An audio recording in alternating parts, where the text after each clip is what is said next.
سبحانك لا علم لنا إلا ما علمتنا إنك أنت العليم الحكيم رب اشرح لي صدري ويسر لي أمري واحلل عقدة من لساني يفقهوا قولي.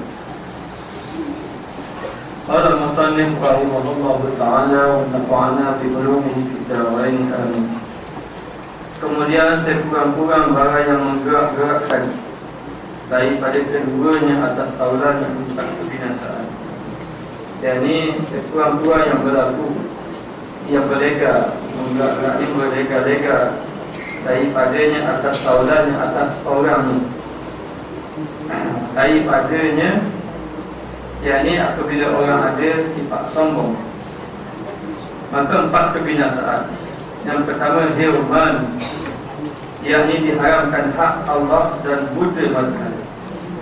Jadi yang pertama, orang yang ada sifat sombong ni diharamkan hak Allah dan buta mata hati daripada makrifat bagi ayat Allah Subhanahu wa taala dan faham akan hukum Allah taala. Jadi menyebabkan seseorang tadi jauh daripada menunaikan hak Allah, beribadat kepada Allah, ataupun ibadatnya tidak diterima oleh Allah, dan menyebabkan buta mata hati. Orang yang buta mata hati ini tidak mengenal Allah, tidak mengenal kebaikan dan tidak mengenal kebenaran. Apabila ada sifat sombong pada diri, jadi di antaranya orang sifat sombong ini dia tidak mahu menerima apa yang orang nasihatkan kepadanya ataupun apa perkara yang baik untuknya. Maka dia ini diharamkan ataupun buta mata hati daripada makrifat, iaitu mengenal Allah. Orang yang mengenal Allah, sebab itu kita nak kenal ni, sebelum mengenal Allah mesti kita kenal. Yang pertama kenal diri kita. Siapakah diri kita. Kemudian mengenal alam, supaya kita tahu alam ini dicipta untuk manusia sebagai tanda wujud Allah Subhanahu wa taala. Dan yang seterusnya mengenal kepada Allah Subhanahu wa taala. Jadi tiap-tiap seorang tadi yang beriman kepada Allah mesti mencari jalan makrifat Allah, mengenal Allah taala. Tapi kalau seseorang itu ada sifat sombong, maka akan menjadikan mata hatinya buta, tidak mengenal Allah dan faham akan hukum Allah, yakni buta daripada memahami akan hukum Allah. Dan faham akan hukum Allah, yakni kalau kamu faham akan hukum Allah dan buta daripada faham akan hukum Allah, buta dan buta daripada faham hukum Allah Ta'ala, menyebabkan seseorang itu tidak faham apa yang telah didatangkan oleh Nabi ataupun tentang hukum Allah. Seperti firman Allah, sa'asrifu an ayati alladziina yatakabbaruna fil ardi bighairi haqq. Dan lagi kami palingkan daripada ayat-ayat kami. Allah Ta'ala palingkan mereka itu daripada ayat-ayat Allah. Mereka yang takabur, mereka itu jadi orang yang sombong di dalam bumi dengan tiada sebenarnya, dengan tiada yang hak, maka dipalingkan mereka yang sombong ini daripada kebenaran, sehingga kan tidak mengenal kebenaran, sehingga kan tidak dapat mengenal yang mana satu yang baik, yang mana satu yang buruk. Allah Ta'ala palingkan hatinya, menyebabkan hatinya keras, hatinya tidak menerima kebenaran. Sama ada dia itu tahu benda ini benar tetapi tidak mahu menerima, sama ada ataupun memang tak tahu benda ini kebenaran lalu ditolaknya. Maka ini di antara orang yang ada sifat sombong. Jadi kita jangan jadi orang yang sombong. Di antara tanda orang-orang yang sombong ini, apabila saja diajak melakukan kebaikan dia menolak. Apabila bertemu dengan kawan-kawan yang baik, dia mencari kawan yang buruk, tidak mahu berkawan dengan orang yang baik. Dan berbagai-bagai alasan, malu nak kawan dengan dia orang baik dan sebagainya. Ini di antara sifat sombong. Dan apabila seorang itu ajak melakukan amal ibadat, maka berbagai-bagai alasan yang diberi. Maka ini di antara sifat yang sombong. Maka orang yang sombong ini akan dipalingkan daripada kebenaran. Dan ayat-ayat Allah ini telah dibaca. Nanti akan ditanya oleh Allah, alam takun ayatuna tutla, tidakkah ayat-ayat kami telah dibacakan kepada kamu? Mereka mengakui telah dibaca ayat-ayat Allah, tapi walakin ghalabat alaina syiqwatuna, akan tetapi kami telah dikuasai oleh hawa nafsu kami, sehingga kan tidak melakukan amal ibadat kepada Allah. Maka kita jangan jadi orang yang sombong. Hendaklah kita menerima kebenaran. Apabila datang daripada seorang itu kebenaran, hatta daripada orang yang lebih kecil daripada kita. Nabi mengatakan bahawa walaupun daripada seorang hamba habsyi pun, kalau dia itu membawa kebenaran, maka kita mestilah menerima kebenaran. Kerana sesungguhnya orang yang menolak kebenaran ni orang yang berpaling daripada Allah, menunjukkan bahawa hatinya keras. Jangan sampai Allah Ta'ala palingkan hati kita dengan Allah. Nanti kalau Allah Ta'ala palingkan hati kita dengan Allah, kita tidak lagi mengenal kebenaran. Akhirnya kita jadi tidak dapat melihat, jadi buta mata hati. Yang baik itu nampak buruk, orang yang baik itu jahat dia lah. Orang yang jahat itu nampak baik. Jadinya jadi macam tu, sudah tidak dapat membeza yang mana satu yang baik dan mana satu yang buruk. Ini adalah disebabkan sifat sombong yang ada di dalam hati. Jadi kita jangan sombong. Apa sebab kita nak sombong? Ada orang sombong dengan ilmu, dengan sebab dia ada ilmu lalu dia sombong. Ada orang sombong dengan harta, dengan sebab dia ada harta lalu dia sombong. Ada sebab dengan pangkat yang dia ada, lalu tidak mahu menerima. Tidak mahu menerima. Raja-raja, pembesar-pembesar tidak mahu menerima nasihat daripada ulama dengan sebab kesombongannya. Orang-orang kaya begitu juga, dan juga orang-orang yang ada harta, pangkat dan sebagainya. Sebab itulah kaum yang kaya, hartanya banyak, apabila Nabi Musa AS suruh mengeluarkan zakat, dia tidak mahu keluar zakat. Bahkan dia mengatakan bahawa ini ada di atas kebijaksanaan dia. Yang jadi kaya lah di atas kebijaksanaan dia. Ini sombong. Akhirnya Allah Ta'ala membinasakan dia. Dan lagi firman Allah Ta'ala, kadzalika yatba'u Allahu ala kulli qalbin mutakabbirin jabbarin. Demikianlah itu dimenterikan, maknanya dicopkan, dimenterikan Allah Ta'ala akan tiap-tiap hati.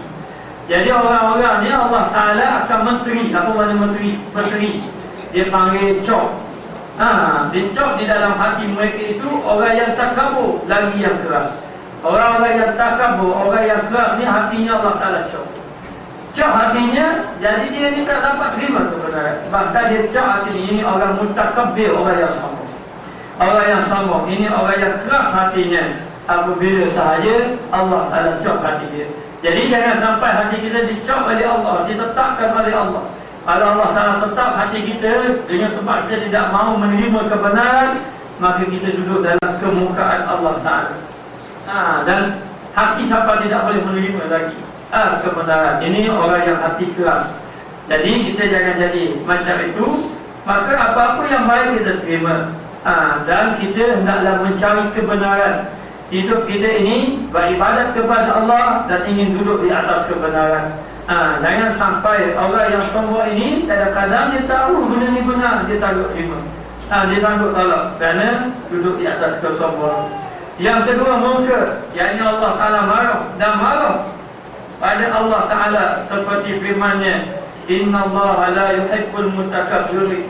Sesungguhnya bahawasanya Allah Ta'ala tiada kasih akan orang yang membesarkan dirinya, yakni siapa-siapa yang membesarkan dirinya, merasa sombong dengan dirinya, maka Allah Ta'ala akan marah, murka kepadanya. Jadi murka di atas muka dunia, Allah Ta'ala beri di atas muka dunia, dia tidak akan rasa tenang hatinya. Dan dia ini nak merasa lebih pada orang dengan kesombongannya. Lalu dia tak suka kalau ada orang yang lebih daripada dia. Hatinya menjadi tidak tenang. Jadi kata ulama, di antara azab di atas muka dunia, yang pertama Allah Ta'ala cabut ketenangan dalam hati. Siapa mati tak tenang, hidup dalam keadaan susah saja, serabut sama, tidak ada ketenangan. Ini bahaya orang-orang yang telah ditarik hatinya ketenangan oleh Allah Subhanahu wa Ta'ala. Yang kedua, Allah Ta'ala beri kuasa masalah ataupun masalah yang tidak selesai. Tidak selesai masalah, sampai ke mati tidak selesai. Maknanya yang ketiga, Allah Ta'ala jatuhkan dia fitnah yang bermacam-macam fitnah. Fitnah pada anak, fitnah pada isteri, fitnah pada kawan, fitnah pada sahabat. Yang seterusnya Allah Ta'ala tarik keberkatan yang ada pada dirinya. Kalau ada harta, harta tidak ada berkat. Kalau ada anak, anak tidak ada berkat. Kalau ada jiran pun tidak berkat. Hidup dalam keadaan susah, tidak tenang. Ini adalah disebabkan tidak mahu menerima kebenaran, disebabkan sombong. Maka di negeri akhirat nanti Allah Ta'ala tidak memandang kepada orang-orang yang sombong ini. Bahkan ketika di antara yang sombong, raja-raja yang sombong, maka ketika itu Allah Ta'ala tanya, Ainal mulukul ardh, mana dia raja-raja yang duduk di atas dunia, yang satu ketika dahulu sombong dengan kuasa yang aku beri pada dia. Nanti Allah Ta'ala akan tanya. Jadi orang-orang yang sombong ini akan mendapat kemukaan, Allah Ta'ala sedikit pun tidak berpaling dengannya, dan jauh daripada mendapat syafaat baginda Rasulullah sallallahu alaihi wasallam. Maka dikata ini di antara sifat orang yang sombong, maka dia ini dibenci oleh Allah. Dan riwayat bahawasanya Sayyidina Musa alaihissalam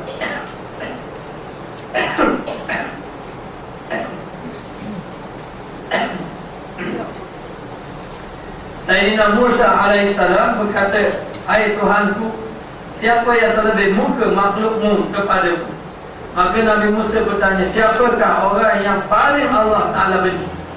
Siapakah orang yang Allah Ta'ala paling marah?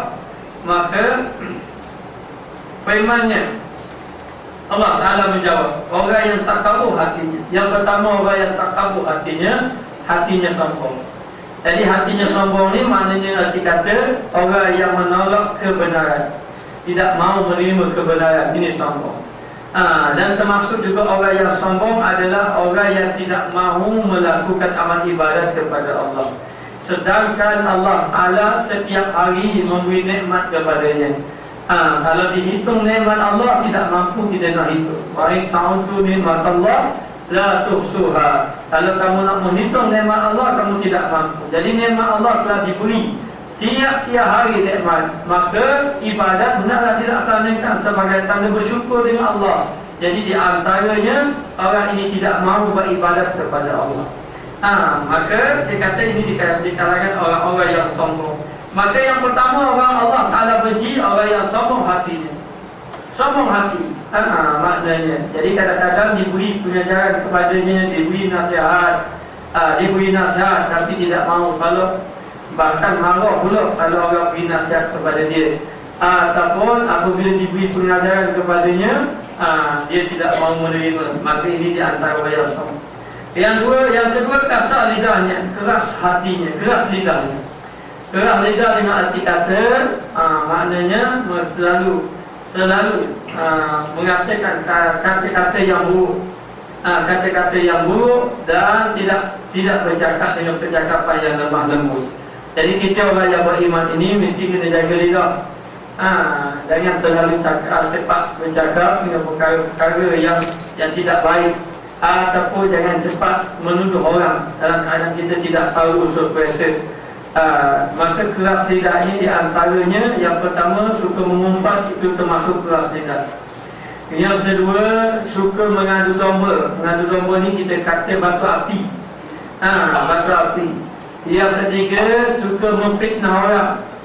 Maknanya, jadi dia dah suka fitnah orang. Bahaya fitnah ini. Fitnah ini lebih besar daripada membunuh.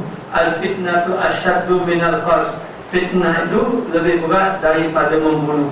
Jadi jangan fitnah kerana orang yang keras lidahnya, suka mengata orang ataupun suka menuduh orang, amal ibadatnya tidak diterima oleh Allah. Biarlah sembahyang banyak pun, biar ibadat banyak, kalau hatinya keras, kalau lidahnya keras, dengan arti kata suka mengatakan perkara yang tidak baik, suka memfitnah dan sebagainya, menyebabkan terhalang amal ibadatnya diterima oleh Allah Subhanahu wa ta'ala. Dia apa-apa sikit.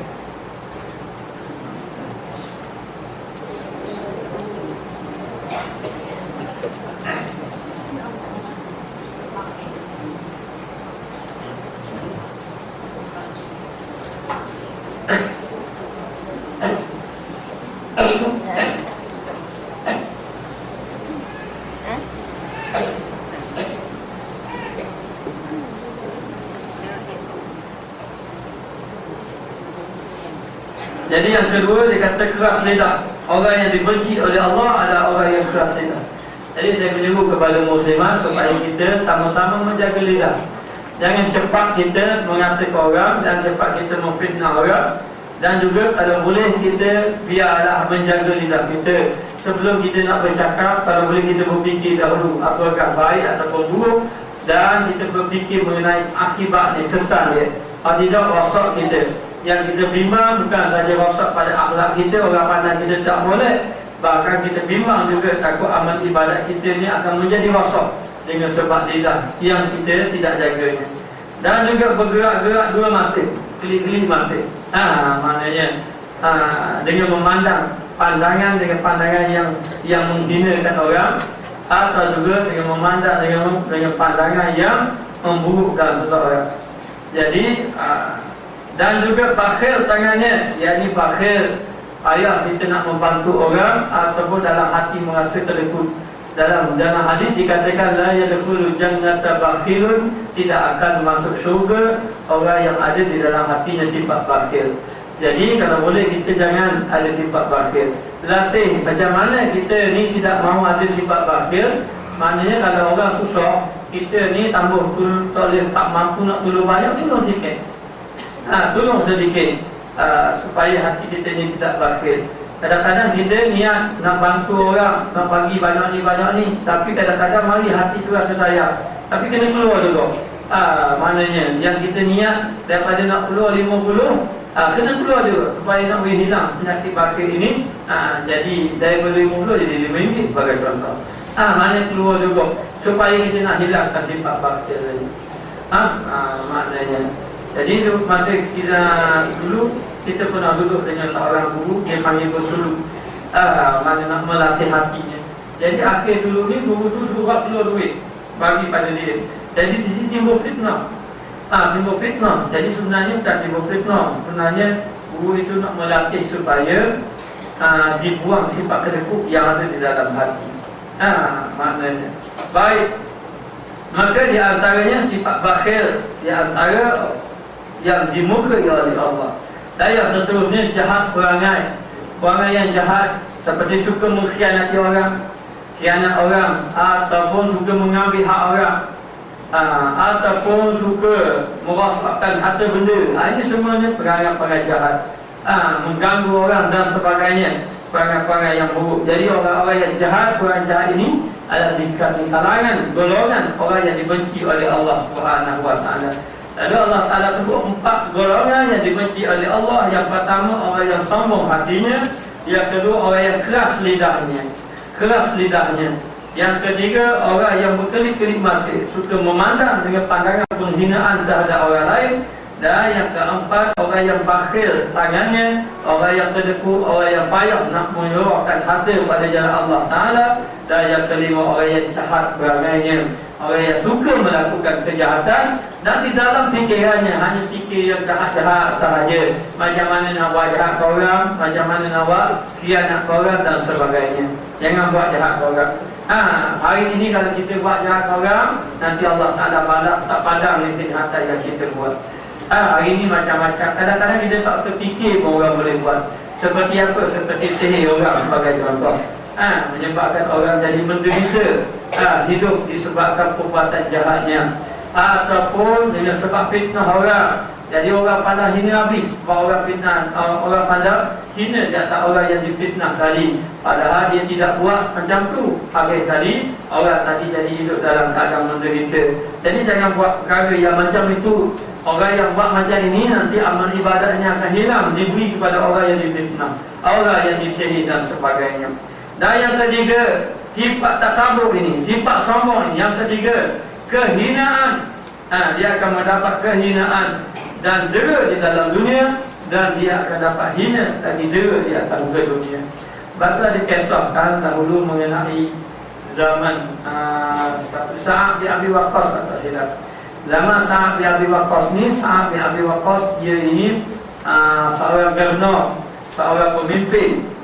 Gubernur mana seorang pemimpin, tapi ada rakyat dia tu seorang suka fitnah dia. Lalu fitnah dia ni disepah-sepah sehingga orang memandang hina ataupun orang memandang tidak elok kepada Sa'ad bin Abi Waqqas. Sedangkan Sa'ad bin Abi Waqqas ini adalah seorang sahabat Nabi. Beliau ini orang yang baik tapi difitnah. Lalu difitnah macam-macam. Ada yang dikatakan Sa'ad ini, dia ini tidak pandai sembahyang. Maknanya tak pandai sembahyang. Orang zaman dulu tak pandai sembahyang ini, zaman sahabat, nak jadi imam, nak jadi pemimpin mesti orang yang alim. Dan ahli ibadat. Tak ahli ibadat tak dia jadi pemimpin. Jadilah dikatakan Sa'ad ini bukan ahli ibadat, sembahyang pun tidak pandai, sembahyang tidak ikut sunnah Nabi. Kemudian dikatakan tidak pandai menguruskan harta, macam-macam orang fitnah dia. Dan Sa'ad bin Abi Waqqas ini seorang yang baik sebenarnya. Lalulah orang ini difitnah, sehinggalah tersebarlah dalam masyarakat mengenai keburukan Sa'ad. Lalulah Sa'ad bin Abi Waqqas dipanggil oleh Umar bin Al-Khattab, Sayyidina Umar panggil. Lalu apabila dipanggil, Sayyidina Umar tanya mengenai fitnah yang berlaku ini. Benar ke kamu macam ni, macam ni, macam ni? Dia kata tidak, saya tidak berlaku demikian. Tidak. Lalulah orang Sayyidina Umar tanya, maka mana kamu sembahyang? Lalu dia pun cerita. Sayyidina Umar kata ini sembahyang macam Nabi, sama macam Nabi. Jadi apa yang orang fitnah itu tidak benar. Dan orang hanya dengar daripada mulut orang ramai, tapi tidak dengar daripada Sa'ad bin Abi Waqqas sendiri. Lalulah difitnah. Bila saja difitnah, akhirnya Sa'ad bin Abi Waqqas kata, kalau macam itu saya ini nak letak jawatan, saya tidak mahu memegang jawatan. Lalu Sayyidina Umar kata dia perlu orang macam Sa'ad bin Abi Waqqas. Jadi Sa'ad bin Abi Waqqas kata saya tidak mahu duduk di menjadi pemimpin dan orang yang di bawahnya memfitnah dia, saya tidak mahu. Lalulah dengan tegasnya Sa'ad bin Abi Waqqas tetap tetap juga letak jawatan. Jadi dia tidak lagi jadi gubernur. Sehingga terpaksa Sayyidina Umar Al-Khattab nanti orang lain menjadi gubernur. Dalam keadaan macam tu, Sa'ad bin Abi Waqqas ini menjadi rakyat biasa. Rakyat biasa berjalan-jalan, tersebar dia dengar orang fitnah dia, tapi dia tak tahu saja. Sampailah satu ketika Allah Ta'ala nak jumpakan dengan orang yang memfitnahnya, yang bawa, yang jadi kedua fitnahnya. Maknanya, jadi selama ni dengar-dengar mulut gitu je, tapi tak tahu siapa yang bawa cerita. Sehinggalah satu hari dia berkumpul dalam satu masjid. Ada satu kumpulan orang yang berkumpul dan bercakap-cakap. Sa'ad bin Abi Waqqas tu duduk dalam kumpulan tadi. Jadi orang tu tahu ada orang duduk dalam kumpulan dia. Lalulah bercakap, lalu dia kutuk Sa'ad bin Abi Waqqas. Kata-kata macam-macam dia kata Sa'ad bin Abi Waqqas ada bersama dia ketika itu. Akhirnya masing-masing dua pandangan, masing-masing kata kita fitnah dia macam ni, kita kata dia macam ni, macam ni, macam ni. Ada Sa'ad bin Abi Waqqas, sehinggalah orang tanya, kamu pula apa pandangan kamu tentang Sa'ad bin Abi Waqqas? Orang tanya pada dia. Lalu dia pun berkata, saya adalah Sa'ad bin Abi Waqqas, saya lah orang yang kamu fitnah. Lalu terkejut orang ramai tadi, orang yang kumpulan tadi terkejut. Lalulah Sa'ad bin Abi Waqqas suruh dia minta maaf, tapi dia tangguh sebab kesombongan dia. Lalu Sa'ad kata, kalau macam tu nanti aku berdoa dengan Allah. Kerana orang yang difitnah ini, orang yang dizalim ini tidak ada hijab direct dengan Allah. Kalau orang itu, kalau orang tu faham, kalau dia difitnah, kalau kita kena fitnah juga, kita faham doa kita makbul dengan Allah. Kalau kita doa balik kepada orang fitnah kita jadi binasa dah, boleh binasa. Tapi jangan buat macam tu, tak baik. Kalau boleh kita doa, kita faham doa kita makbul sebab orang fitnah kita doa biar Allah Ta'ala beri kebaikan pada orang yang fitnah kita, supaya orang yang fitnah kita dia dapat hidayah, dapat insaf kepada Allah. Jadi orang ni terlalu sombong. Sa'ad bin Abi Waqqas beri peluang dengan sombong, dia kata mu bukan Nabi dia kepada Sa'ad. Jadi Sa'ad kata nanti aku berdoa pada Allah. Dia pun cabur lagi Sa'ad berdoa, nak kata-kata apa, maknanya dengan kesombongan dia tu. Lalu Sa'ad berdoa pada Allah.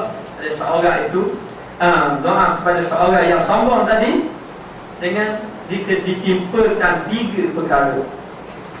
Perkara yang pertama, Sa'ad doakan dia supaya panjang umur. Panjang umur, maknanya supaya panjang umur.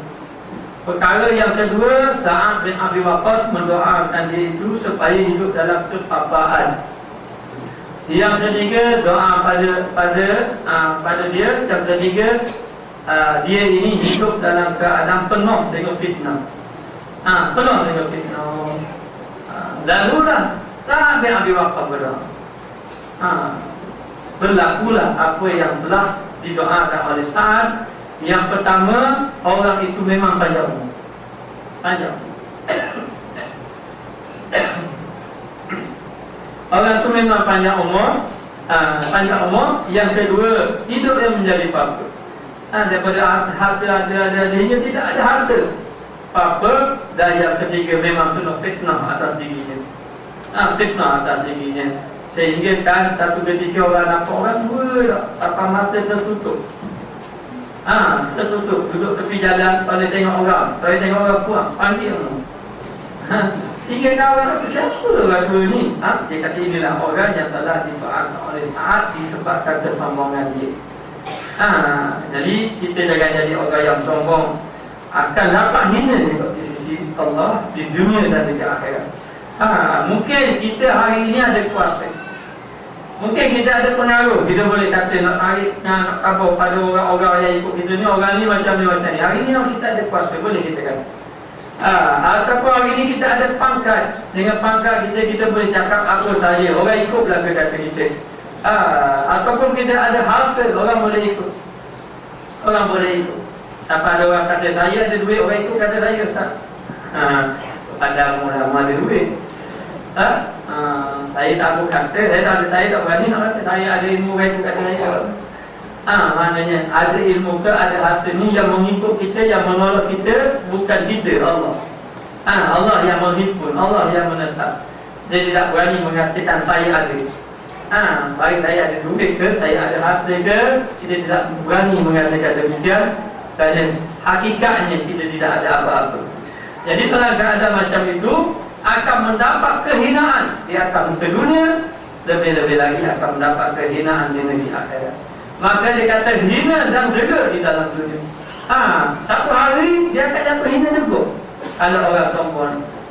Maknanya boleh kata masa dia sombong, dia kata akulah macam ni, akulah macam ni, akulah macam ni. Masa dia ada satu ketika, apa yang dia kata ni orang tak pandang maka akan jatuh hina. Katanya orang yang sombong di atas muka dunia. Kata Hatib Al-Asam rahimahullah ta'ala, jauhkan kamu akan mati. Mati dia, mati hati. Maka dia kata kamu atas 3 perkara. Yang pertama, sebab apa jadi hati jadi mati? Yang pertama dengan sebab takabur. Takabur dengan arti kata orang itu tidak mahu menerima kebenaran, tidak mahu menerima kebenaran ataupun menolak kebaikan yang diberi padanya. Maka yang pertama takabur. Orang takabur ni orang yang hatinya mati, sombong, hatinya mati. Yang pertama takabur.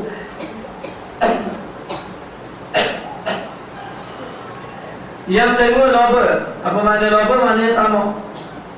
Tamak rasa tak cukupan. Maknanya kadang-kadang sudah cukup dah kalau Allah Ta'ala sudah memberi harta kepada kita.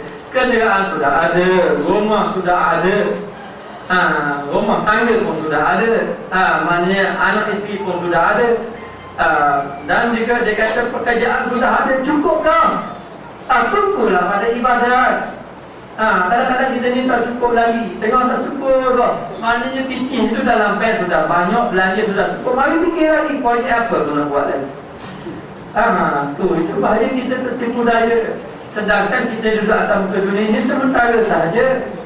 Kadang-kadang kita heran kalau kita ni terlalu memikir perkara-perkara yang kita akan tinggalkan. Jadi jangan tamat cukuplah apa yang Allah Ta'ala ada. Alhamdulillah, kalau Allah Ta'ala beri kekayaan pada kita, bersyukurlah dengan kekayaan dan halakan kekayaan itu dengan kebaikan. Maknanya kita nak pakai kereta mewah, tidak ada masalah. Boleh pakai kereta mewah, tapi biar pakai masjid, biar pakai pusat-pusat pengajian. Maknanya ini menanda orang yang bersyukur pada Allah. Tidak salah dia nak memakai kenderaan yang dia mampu. Tapi biarlah benda tu, kenderaan itu ada di tempat kebaikan, pergi ke masjid. Maknanya tidak ada masalah dia nak duduk dalam rumah yang baik selesa, tetapi dalam rumah itu dijadikan tempat ibadat kepada Allah. Maknanya jadi kita kena jadi orang yang bersyukur dan jangan tamak. Tamak kadang-kadang Allah dan Allah. Saya pernah jumpa seorang jutawan. Dia ni memang kaya. dia pernah kata pada saya hasilnya juta bulanan. Tapi tidak ada dia di masjid surau. Tak apalah, kita bersangka baik. Mungkin tidak ada di masjid surau yang saya tidur, ada dia ada kat lain. Mungkinlah, Allah Ma'alam lah. Jadi bila ditanya pada dia, dia kata tak boleh dia, saya nak tinggal je. Heran saya, masih muda nak tinggal apa? Padahal mana ada buat kerja tu. Saya nak tinggal, maknanya mungkin lepas maghrib dia bicara dengan kawan dia, tak bisnes lagi. Kita ni ada bahagian kita cari dunia, ada bahagian kita cari akhirat. Tetapi masih kita mencari dunia, itu jangan sampai lalai kepada akhirat. Maknanya, maka jangan jadi tamak. Kalau kita tamak, Allah susah kita, akan senang kita sampai mati. Dia akan senang kalau hati kita tamak. Sampai tidak ada masa untuk belajar agama, tidak ada masa untuk beribadat. Sebenarnya ibadat ni, kalau kita beribadat, Allah Ta'ala akan cukupkan kita. Kita nak apa lebih-lebih, kita nak apa yang Allah Ta'ala beri, dia cukup pada kita. Jadi kalau Allah Ta'ala beri lebih, tidak salah, kita infaklah pada jalan Allah Ta'ala untuk kebaikan agama Allah Subhanahu Wa Ta'ala. Jadi yang kedua adalah tamak. Tamak ini menyebabkan hati mati. Jadi habis harap masa kita, hilang kita waktu beribadat kepada Allah. Dan yang ketiga, khuyalah. Kenapa? Yakni orang yang melihat akan dirinya, melihat akan dirinya. Kalau ikutkan khuyalah ni maknanya orang yang suka berhias-hias diri, melihat akan dirinya, ataupun boleh juga tengok pada dirinya seperti ujung. Tengok kepada dirinya, akulah hebat, akulah ini. Kalau ada hati, akulah banyak hati. Kalau ada ilmu, akulah alim sekali. Kalau banyak pengaruh, akulah orang yang suhur sekali. Kalau banyak pangkat, akulah yang paling tinggi sekali. Apa tak pangkat boleh. Maknanya, jadi ini dia saya binasa amal ibadat kita. Satu jaga dalam ibadat, kita kena jaga jangan sampai ibadat kita binasa. Maka bahawasanya orang yang mutakabbir maknanya orang yang sombong itu tiada keluar daripada dunia. Dia tidak mati hinggalah dia lihatkan akan dia kehinaan daripada orang yang sekurang-kurang ahli. Orang yang sombong ini dikatakan oleh ulama, orang yang sombong ini dia tidak akan keluar daripada dunia ini sehinggalah akan mendapat kehinaan. Dok diri dia, ahli keluarga dia, anak dia tak sebagai. Itu bahaya.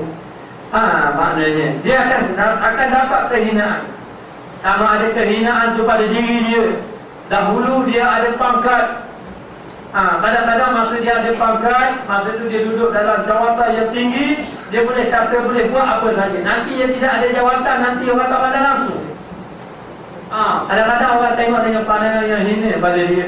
Kadang-kadang Allah Ta'ala beri pada anak dia, anak dia disebut tak jadi, anak dia timbul masalah dan sebagainya. Akhir kali orang pandang dia hina, orang pandang anak dia pun hina, orang pandang keluarga dia hina. Yang penuh satu ketika dahulu dia lah orang yang hebat. Dia lah rasa dia ni ada apa-apa, semuanya dia ada. Kita sebenarnya kena letak dalam diri kita ni tidak ada apa-apa langsung, sedikit pun tidak ada. Yang ada adalah Allah. Hanya kita kalau ada pun ada apa? Ada perasaan, ada sifat perasaan. Perasaan kita ni maknanya. Jadi dia kata di sini sekurang-kurangnya ahlinya, sama ada dirinya ataupun ahli keluarganya akan dapat kehinaan dengan sebab kesombongan dia.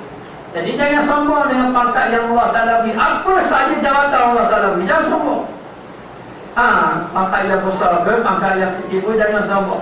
Waktu zaman sahabat Nabi dahulu tidak ada beza khalifah. Sayyidina Abu Bakar ketika itu dia khalifah, menolong orang susah.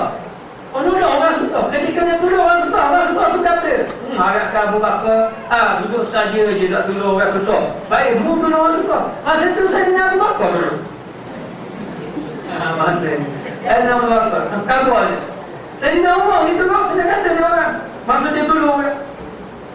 Masa dia tolong orang, Sayyidina Abu Bakar dia lalu dekat pasar, lalu dia belanggar orang tua, tak nampak. Orang tua tu marah, dia kata macam-macam. Saya nak mau minta maaf, minta maaf, saya tak nak apa. Siapa tu khalifah? Akhir kali masa mau cerita marah, saya nak buat apa, WPT. Saya nak umur. Kau apa saya nama? Nama memang BBT bosnya. BBT. Lalu lah orang kata, mu tahu tak? Makcik tahu tak? Siapa yang makcik marah-marah? Dia orang muda bawa jalan tak kenal orang berlambur. Dia tak nak pergi. Itu orang tua dia. Itulah dia khalifah. Sayyidina Umar Al-Khattab. Begitulah keadaan dia. Masa Sayyidina Umar berjalan, tengok dalam keadaan apa ni? Keadaan masyarakat ada seorang keluarga, satu keluarga yang mak dia rebuh batu. Mak dia rebuh batu. Masa tu dalam keadaan anak kelaparan ketika itu, Sayyidina Umar dapat tahu. Sayyidina Umar balik pikul. Masa nak pikul, gantung tu kan sahabat dia marah kan? Jangan pikul kamu khalifah. Kami yang berkhidmat. Kata Sayyidina Umar, kalaulah ada hima yang hilang di ujung kampung pun aku bertanggungjawab ke akhirat. Dan Sayyidina Umar kata ini, aku pikul ni sebab apa ni, tanggungjawab aku ni. Nanti Allah Ta'ala akan tanya aku di dunia. Bukan senang nak jadi pemimpin. Bukan senang nak jadi apa ni, tanggungjawab besar di sisi Allah Ta'ala. Maka dalam keadaan macam itu tidak ada sombong, rasa biasa saja. Baik zaman Sayyidina Umar, baik zaman Sayyidina Abu Bakar, mereka itu tidak ada sifat sombong, bahkan sentiasa berlapang dada dengan Allah. Maknanya orang mari tanya mana istana Sayyidina Umar, raya suka, mudah kenal Sayyidina Umar. Kalau kenal Sayyidina Umar, mudah tanya istana, sebab Sayyidina Umar tak duduk istana. Maknanya hidup sama saja. Itu tekanan ni. Masa ketika itu dia menjadi khalifah. Jadi khalifah. Baik, maka dia kata di sini, dan orang yang noble itu, orang yang noble, orang yang tamak. Ini orang tamak. Tadi orang yang hina tadi, orang yang takabur ini, dia tidak mati hinggalah Allah Taala akan beri kehinaan pada dia. Jadi ingat, jangan tamak. Jangan sombong, jangan takabur. Satu hari Allah Ta'ala akan tunjuk muni takabur sombong tak ke mana kau. Allah Ta'ala akan tunjuk tu. Maknanya kita boleh tengok contoh ramai orang-orang yang dahulu mulia tiba-tiba tidak mulia, orang tak pandang. Baik orang alim, ulama kita juga ulama, walaupun dia ulama, masa dia ulama dulu, jalan macam mana ini. Orang sambut dia, tiba-tiba ada sifat semua akhir kali tak ada orang, anak murid pembagi dan sebagainya. Jadi nak beritahu ulama dengan ulama, orang kaya, orang pakar besar. Jadi kita ini sebenarnya masa Allah Ta'ala beri nikmat pada kita, baik nikmat ilmu, baik nikmat harta, baik nikmat pangkat, baik nikmat kemasyhuran, baik nikmat pengagum, semua tu pinjaman ujian saja sebenarnya. Kita je tak rasa, kita bagus tu aku ni, rasa gitu. Itu ujian saja. Ujian sebenarnya. Sampai satu mereka nak beritahu, maknanya kita kena pegang yang milik Allah. Kalau Allah Ta'ala kata aku nak jatuh ke orang ni, sebab lebih mulia nak jatuh. Kalau Allah Ta'ala kata aku nak mulia ke orang ni, sebab lebih nak jatuh ke orang ni. Dia siapa nama tu? Nama dia Yazid Bustami. Satu ketika dia terlalu masyhur. Anak murid ramai semua lagi hilang ni. Hilang. Orang cari mana, tak ada mana khalwat duduk sama dia. Tinggal anak murid dia, semua anak murid dia kan. Dia khalwat, dia seorang diri. Sebab tambah masyhur masa ketika tu. Sebab bimbang ni, selalu orang puji, orang duk sanjung orang akhir kali lagi. Bila lagi, kalau tak silap, dia duduk 10 tahun menyepi diri. Apa dia tanya anak murid, orang sebut lagi nama aku, dah sebut dah. Ada orang sebut dah sebut, orang tak kenal ada apa, tak kenal ada apa dah. Lalu dah, dia pun keluar.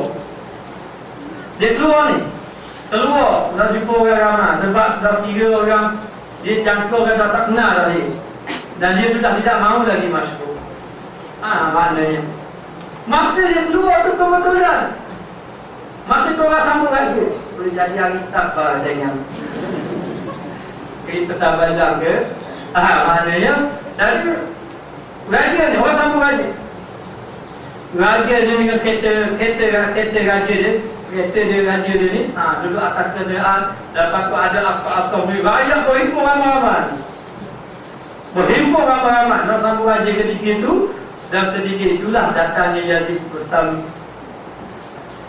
Yazid Bustami ini pun datang. Tengok orang ramai. Tiba-tiba orang terpandang. Orang terpandang pada Yazid. Bila terpandang pada Yazid, habis waktu dia. Tinggal raja seorang diri. Orang lain. Itu raja yang sebenar. Raja yang sebenar orang yang dekat dengan Allah. Orang yang sebenar, raja yang sebenarnya orang yang dekat dengan Allah Subhanahu wa taala. Hati dia tenang dengan Allah. Maknanya orang dah tenang hati dengan Allah, buat apa saja dia tak tenang apabila dia tenang dengan Allah Taala. Masa tu dia melihat Allah. Allah tu akhir kali habis orang umum pada dia. Orang tinggal raja. Pak raja nak malu. Dah, lalu orang kata inilah raja yang sebenar. Maknanya. Jadi nak beritahu jangan sombong. Sebab Allah Taala boleh tarik sekelip mata je apa yang ada pada kita. Maka dia kata di sini akan hina dia dan orang yang lembut.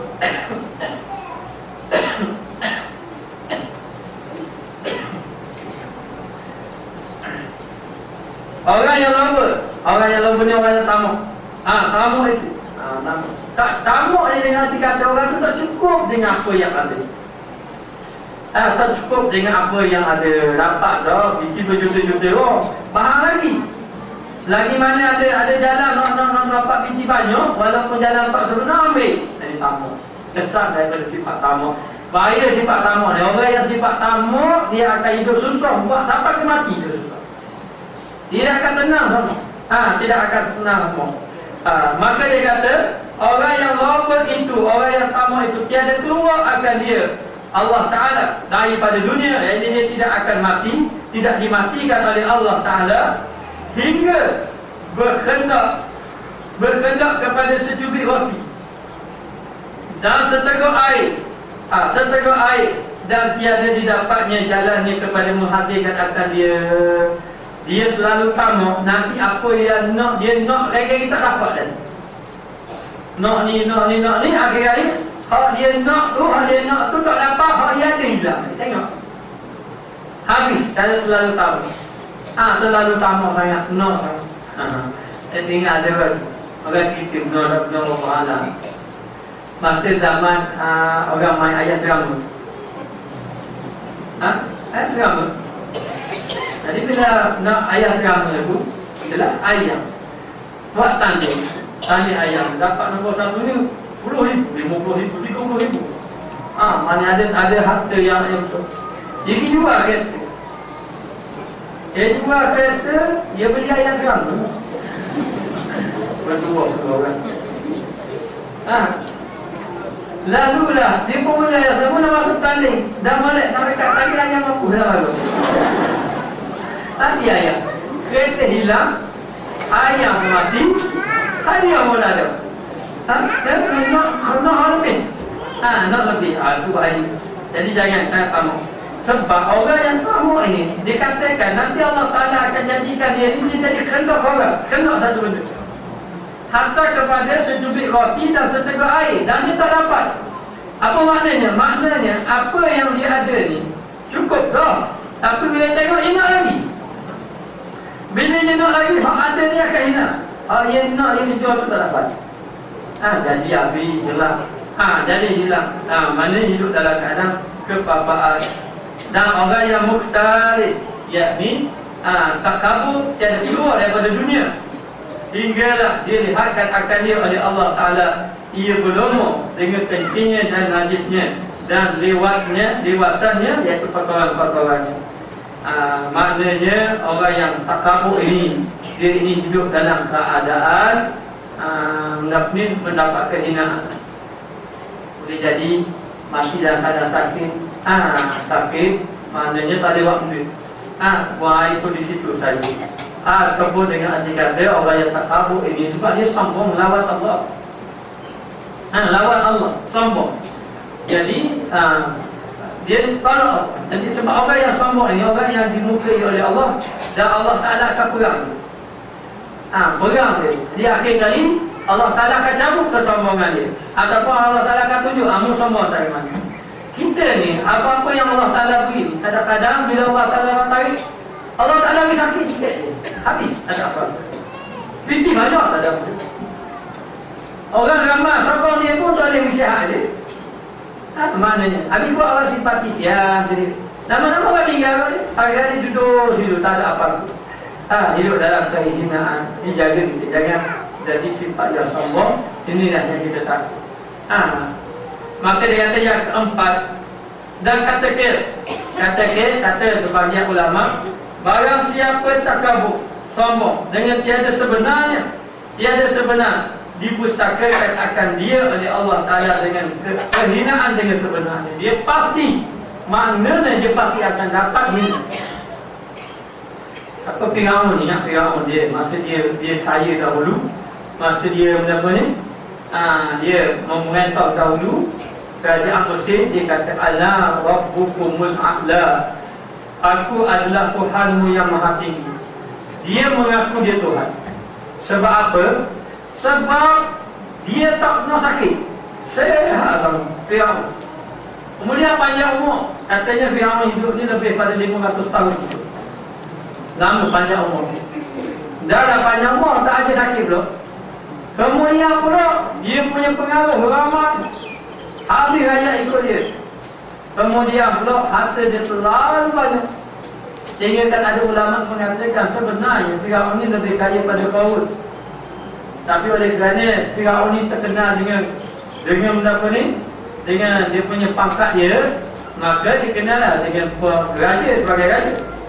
Jadi kaya yang sangat-sangat kaya, pengaruh yang sangat ramai, sehat yang baik, kemudian sehat dia memang betul-betul sehat. Kemudian dalam keadaan macam tu Allah Ta'ala beri umur panjang. Sombong satu.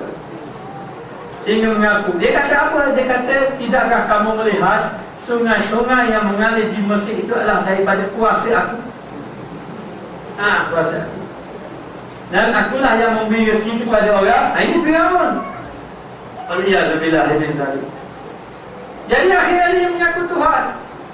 Diriwayatkan satu kisah menceritakan bahawa ada seorang orang tua datang. Dia kata, saya nak bertanya. Dia tanya pada Firaun, dia jumpa Firaun. Saya nak bertanya, saya ini ada seorang hamba. Saya tuan dia, mana saya ada hamba. Tapi hamba saya ni pelik sungguh. Pelik kenapa? Pelik, dia kata dia tuan, dia kata saya hamba dulu. Kata dia tanya pendapat Firaun.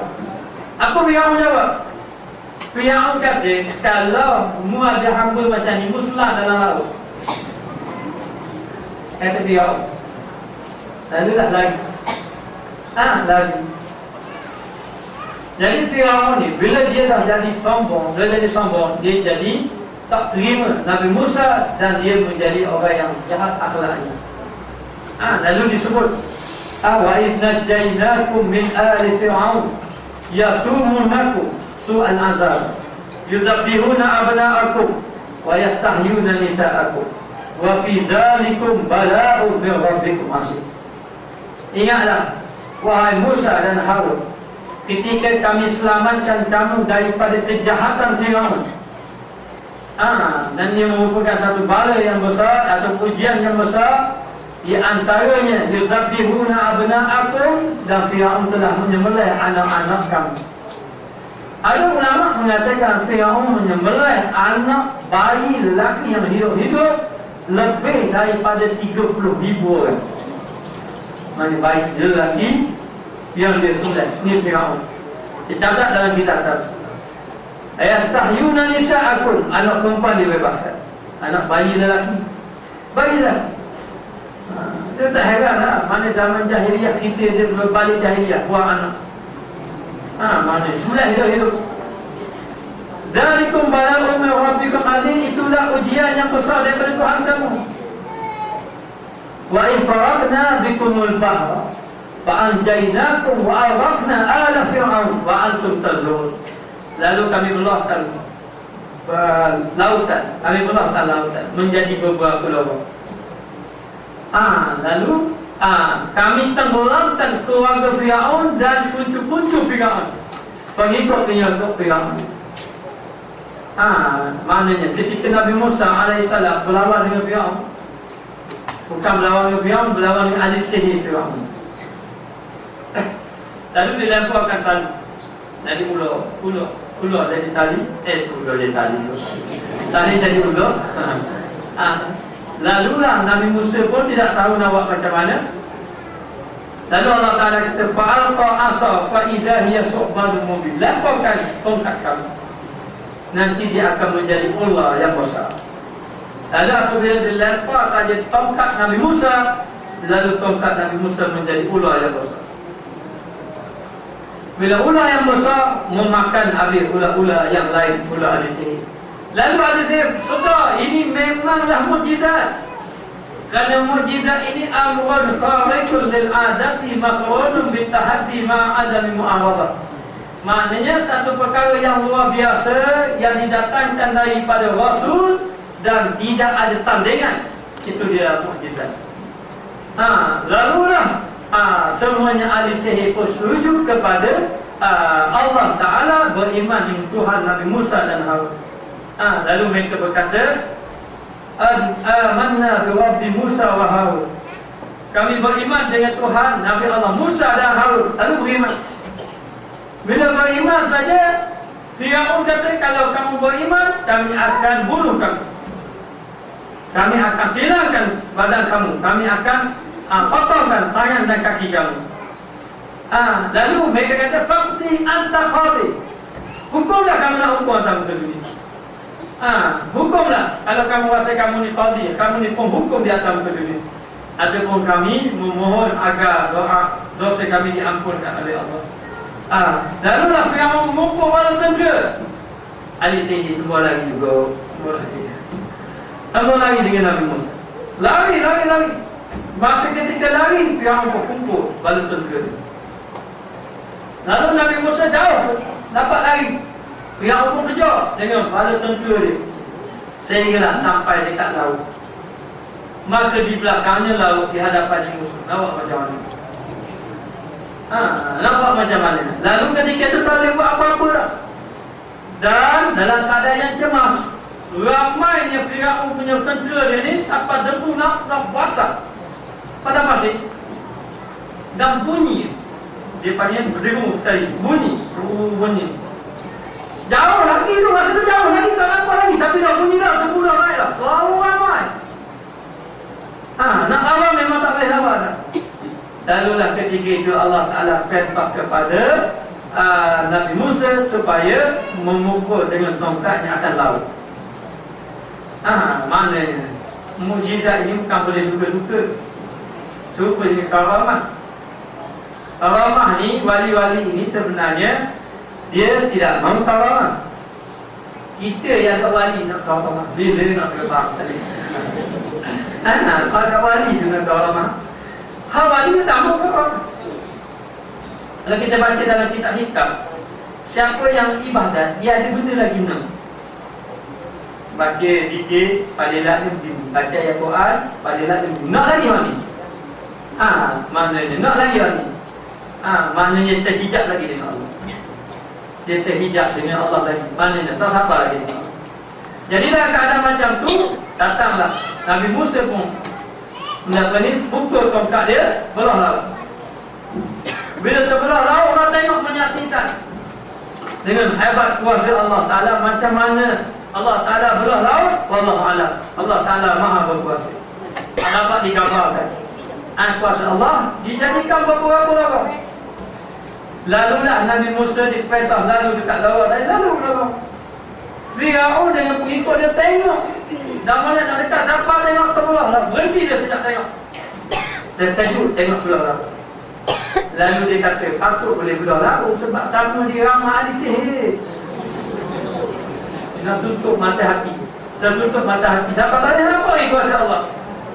Sebab terlalu ramah ahli sihir, apa jadi belah laut? Campur dengan umat Nabi Musa lagi. Nabi Musa lagi dia kata, Musa lagi ada. Lepas tu Nabi Musa lagi ahli sihir ramah. Tu jadi belah laut, jadi gabung dengan ahli sihir, semua kata belah laut. Maknanya, jadi tak nampak lagi dalam keadaan berkuasa Allah. Lalulah Nabi Musa pun melintasi, lari. Bila lari saja tu, terbelah ni, bumi tu kering lagi. Bekas air dah kering, tak basah. Aku kiri kanan tu air. Lalu bila tengok lalu, maka Firaun pun dengan pengikut dia pun lalu itu ramai-ramai. Sehinggalah Nabi Musa sampai ke sebelah sana, dia rasa heran. Air tepi tu heran. Dan dia situ belum kiri kanan basah. dia kalau sihir, kita nampak ada menyentuh. Kita tengok orang buat sihir, itu sihir ke? Sihir, kadang-kadang kita tengok, paling dia boleh halis, tubuh boleh halis. Cocok pedang ni, sembuh. Tak jadi dia. Mata je nampak, pada air dah cocok. Ada orang cocok pun tak benar. Tubuh tak halis sebenarnya. Pandangan mata kita tadi. Pandangan mata kita. Kalau orang yang betul-betul dapat memandang, betul-betul dapat pandang, dia dah nak saya, benda tu tak jadi dia. Orang lain apa benda? Apa okey. Maknanya. Jadi, dia pun cakap, kalau betul-betul sihir, ini tak ada air, nampak dia air. Jadi dah keadaan tu baru dia sedar. Lalulah bertakut air. Jadi tekanan air ni terlalu kuat. Maknanya hinggalah pecah habis dalam tubuh Firaun. Katanya masih ketika tu nyawa dekat halqum dah, Firaun nak beriman dengan Allah. Sebab apa? Bermakna dia tahu dah, tapi sombong. Dia tahu dah, jadi nak beriman masa ketika itu, tetapi tidak diterima oleh Allah Ta'ala. Selagi mana nyawa kita tidak sampai kepada halqum, kerangka kita, lagi itu kita boleh bertaubat. Bila sampai situ, taubat tidak diterima oleh Allah Ta'ala. Jadi kenapa tolak? Sebab terlalu hebat apa yang Allah Ta'ala beri kepada dia, kekayaan, pengaruh, pangkat dan segala-galanya. Lalu dia menjadi orang yang sombong. Jadi sebab apa sombong? Sombong ini apabila kita merasa ada sesuatu pada kita, itu jadi sombong. Tapi kalau kita rasa kita tak ada apa-apa, tak nak sombong apa? Tak ada rasa apa-apa. Itulah kita perlu buang sifat sombong.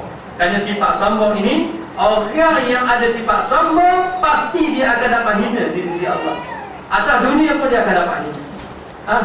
Dan juga yang keempat, neraka dan seksa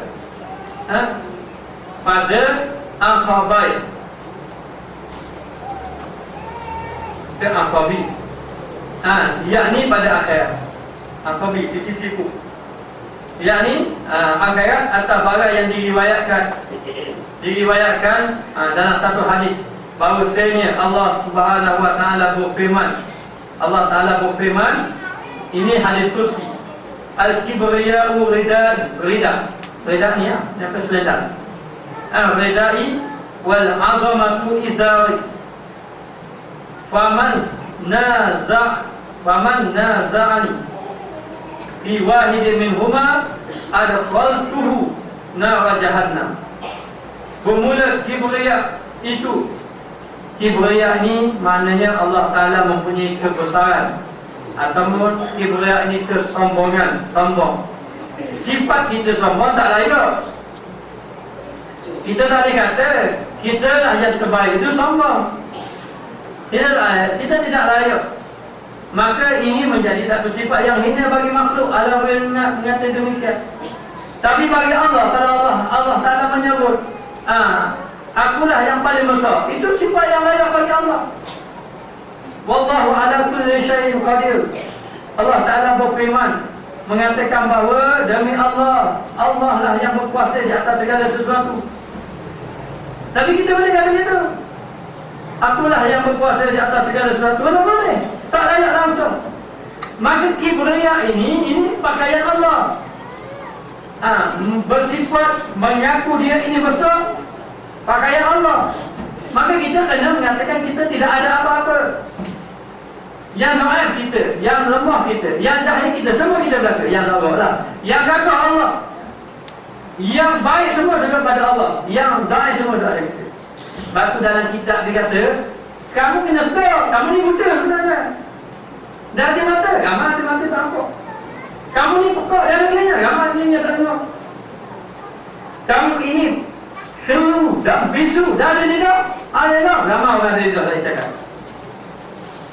Maknanya apa? Maknanya yang melihat itu dengan pandangan Allah, dengan pandangan yang diberi oleh Allah. Dengan sifat, maka ditajalikan kesan daripada sifat sama Allah, kita dapat mendengar. Ditajalikan kesan daripada sifat basar, melihat Allah, kita dapat melihat. Kesan daripada sifat kalam Allah, kita dapat bercakap, berkata-kata. Ada pun kita, tak ada apa. Kosong kita. Itu hakikat yang sebenar. Ini yang kita kena faham hakikat sebenar. Kita tak faham hakikat sebenar, maka kita dah ada belaka. Maka Allah Ta'ala sebut, kibriya, sombong itu selendangku. Pakaian Allah, selendang Allah. Dan azamah itu dah perlu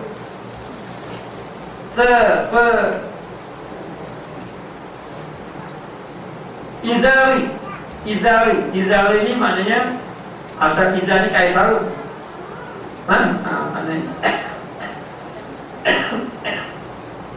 Maknanya izari maknanya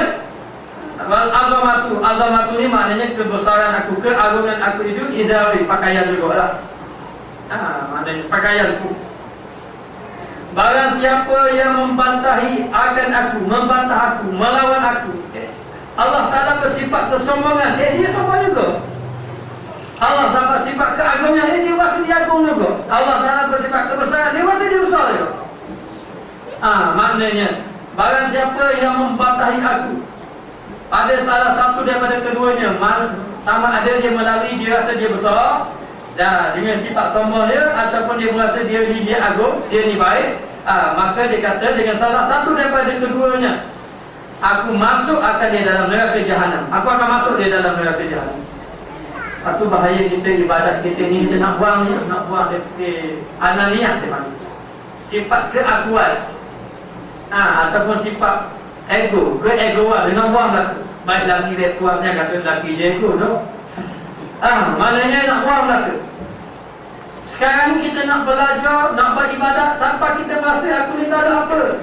Bila tidak apa, sampai tak pandang kepada ibadat yang kita buat. Tidak bergantung lagi pada ibadat. Maknanya buat ni memang kerana kita ni sebagai hamba Allah Ta'ala. Nak tengok pada ibadat, tengok pada nikmat Allah dah ada. Ibadat sikit, nikmat banyak.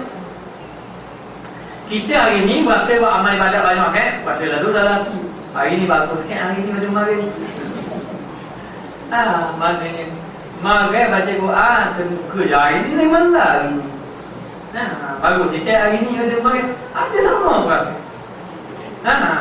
Aku boleh tahu dia bahasa diri dia. Lepas tu dia tengok orang pula. Orang lain dah buat belaka aku, dia puasa. Lepas tu dia buat depan orang. Mana dah buat puasa? Lepas tu orang tak tanya pun. Itu puasa. Mau isteri kami. Orang tanya pun. Maknanya ini Pak Haji kita. Apa benda yang kita nak bangga sangat pada ibadat kita? Tak ada apa. Lepas tu kita duduk dalam la haula wala. La haula wala. Tak ada daya, tak ada upaya. Kita boleh semayang pun Allah Ta'ala beri. Tak boleh semayang pun Allah Ta'ala beri. Maknanya kita nak bangun malam, tak boleh bangun malam. Tak boleh bangun malam, boleh bagi. Allah Ta'ala beri. Kita kena syukur pada Allah. Latih gitu.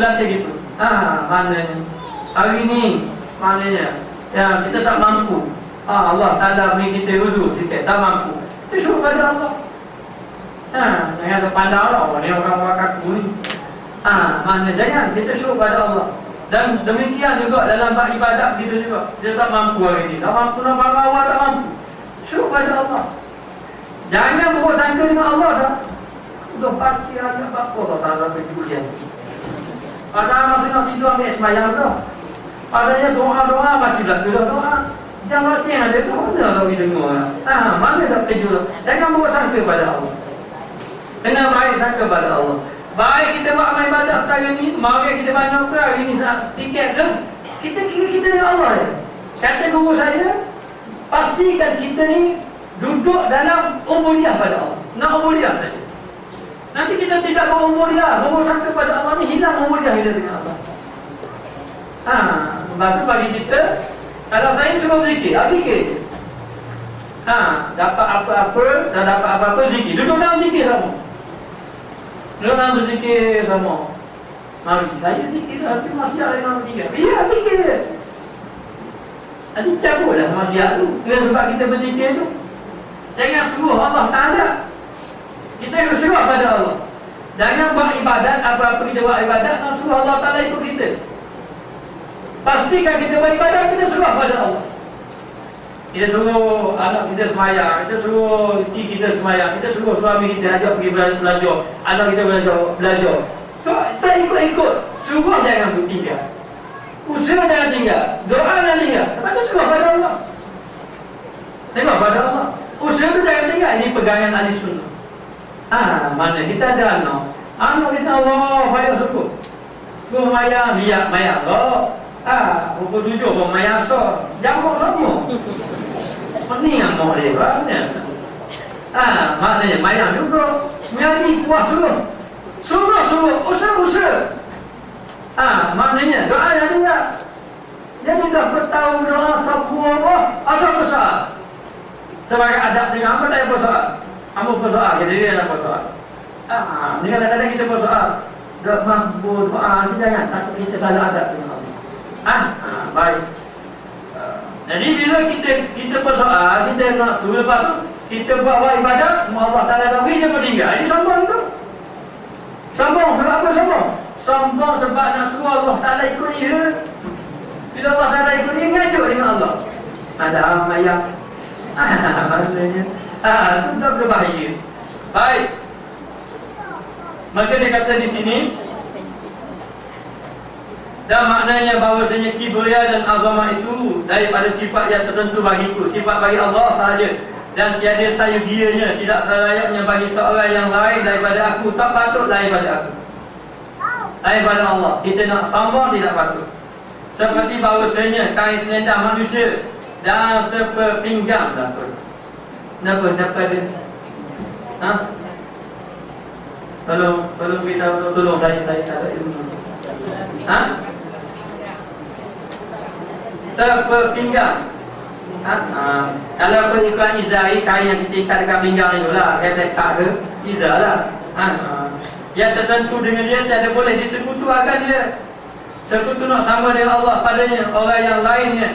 Dan bahawasanya satu perkara yang meluputkan akan dikau mengenal bagi hak dan faham akan ayat Allah, menyebabkan kamu tak kenal Allah dan jauh daripada akamnya dan tidak faham daripada akamnya. Maknanya, dan iaitu asal daripada segala pekerjaan agama. Nak beribadat mesti tahu hukum hakam agama. Kemudian maka keluar bagimu Tuhan, iaitu muka Allah. Maknanya Allah Ta'ala akan muka kepadanya dan menghinakan akan dia di dalam dunia, dan menyebabkan dia akan mendapat hina di atas muka dunia dengan sebab kesombongannya. Kalau orang kaya, jadilah orang kaya yang tawaduk.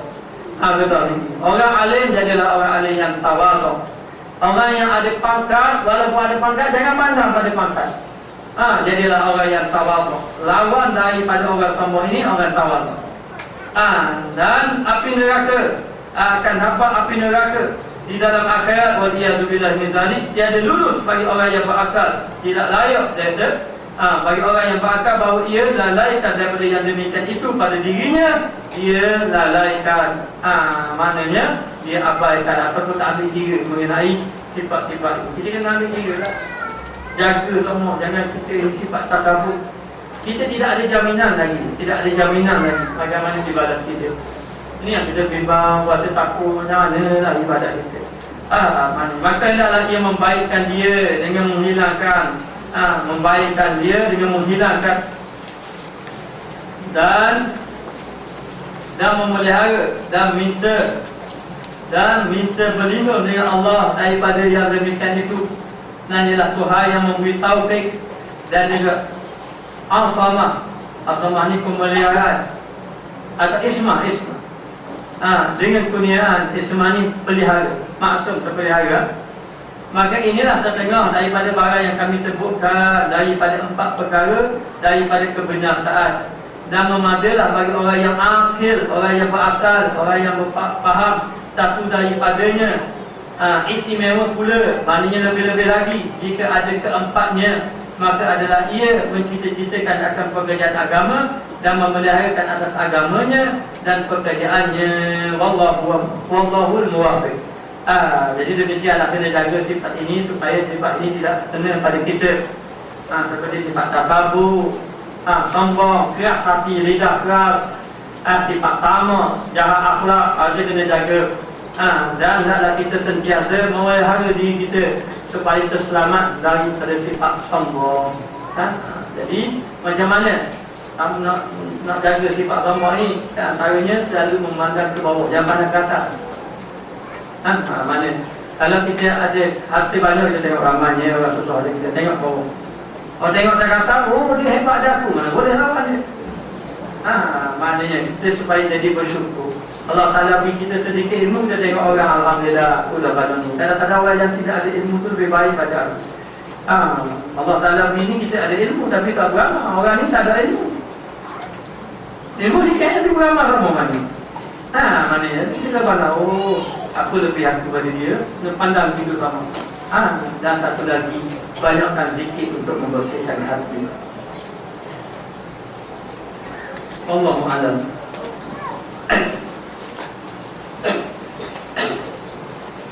Bismillahirrahmanirrahim. Rabbana zalamna anfusana wa illam taghfir lana wa tarhamna lanakunanna minal khasirin. Allahumma alimna ma jahilna, Allahumma rzuqna ilman nafi'an wa rizqan tayyiban. Ya Allah, ya Tuhan kami yang telah segala dosa kami, dosa guru kami, dosa kedua ibu bapa kami, dosa ahli keluarga kami, dosa adik beradik kami, dosa jiran tetangga kami, dosa masyarakat kami. Ya Allah, ya Tuhan kami, pelihara hati kami, ya Allah, daripada sifat takabur, daripada buruk akhlaknya. Ya Allah, ya Tuhan kami, jadikan hamba-Mu yang saleh. Ampunlah segala dosa kami di atas kelalaian yang kami lakukan, ya Allah, ya Tuhan kami. Engkau adalah Tuhan yang Maha Pengasih, Engkau adalah Tuhan yang Maha Pengampun. Kami memohon kepada-Mu, ya Allah, di atas kesalahan yang telah kami lakukan. Ya Allah, ya Tuhan kami, pelihara kami daripada maksiat, ya Allah, pelihara hati kami, ya Allah, bersihkanlah hati kami daripada sifat-sifat yang tercela. Jadikanlah lidah kami lidah yang menyatakan kebaikan. Jauhkanlah lidah kami daripada lidah yang memfitnah, lidah yang mengadu domba, lidah yang mengumpat, dan lidah yang membawa kepada dosa. Ya Allah, ya Tuhan kami, bersihkanlah hati kami, ya Allah, daripada sifat hasad, muncul, takabur, riak dan sebagainya, dan masukkanlah dalam hati kami sifat-sifat yang terpuji. Ya Allah, ya Tuhan kami, pelihara kami, ya Allah, berkatlah kehidupan kami, ya Allah. Ya Allah, ya Tuhan kami, berilah ketenangan dalam hati kami, ya Allah. Berilah kesabaran kepada kami, ya Allah, di atas apa yang Kau ujikan kepada kami, ya Allah. Ya Allah, ya Tuhan kami, jadikanlah hati kami sentiasa memandang kepada-Mu, tidak memandang kepada makhluk. Ya Allah, ya Tuhan kami, jauhkanlah kami daripada sifat yang kekeji. Jadikanlah kami orang yang melakukan semata-mata dan ikhlas kepada-Mu, tidak kerana dunia, tidak kerana nama, tidak kerana harta dunia dan sebagainya. Jadikanlah kami orang yang melakukan ibadah semata-mata kerana mencari wajah-Mu. Rabbana atina fid dunya hasanah wa fil akhirati hasanah wa qina adzabannar.